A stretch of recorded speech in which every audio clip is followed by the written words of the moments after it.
আজকের এই শিক্ষা তোর সারা জীবন মনে রাখিস। আমি তোমার ভালোবাসি, এসব অপমান আমার কিছু করতে পারবো না। একটু লজ্জা নাই তোর? তাই ছাড়া আজকের পর থেকে তুই মায়ের আর কোন রকম ডিস্টার্ব করবি না। আমি মায়েরে ভালোবাসি, আপনারা যতই বিচার বসেন না কেন আমি ওরে বলতে পারবো না। কত বড় নির্লজ্জ দেখছেন, মনটা চাইতাছে জুতা দিয়ে পিটায় পিটায় ওর ভালোবাসা বের করি। এত কিছুর পরেও গলা উঁচু করে কথা বলতেছে। তাই ছাড়া কয়বার ম্যাট্রিক ফেল করছো? কারণ মাসের ব্যাখ্যা করো। মায়া এই গ্রামের সবচেয়ে মেধাবী একটা মেয়ে। যাই তোর লোক এই মেয়ার ভালোবাসা কি আর এইসব দেখে হয়? ও মেধাবী, এই জন্য ওরে আমি ভালোবাসতে পারবো না।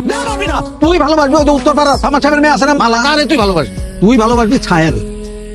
ছায়া ও ম্যাট্রিক ফেল করছে, তুই নিজেও ম্যাট্রিক ফেল করছস। তুই করবি ছায়ারে বিয়া? আমার গলায় জুতার মানা পড়িস, এর প্রতিশোধ তুমি নিয়ে আইসার। এবার খালি তোর বোনলে বিয়েটা করি, তারপর বুঝবি আমি এর কি জিনিস। আমি সায়ের বিয়ে করার জন্য রাজি, আপনারা বিয়ের ব্যবস্থা করেন। তাই ছাড়া যা কইছস বুঝা কইছস? আমি সবকিছু ভাইবা চিন্তাই কইতাছি। তুমি কি ইশারার লগে ছায়ার বিয়া দিতে রাজি আছো? আমরা রাজি, আমাকে কোনো আপত্তি নাই। তুমি যেহেতু মেয়ের বিয়া দিতে রাজি আছো, আমি বিয়ার ব্যবস্থা করতেছি। তাই ছাড়া তোর মারে কবি আমার লগে দেখা করতে। আর গলা তুই এরকম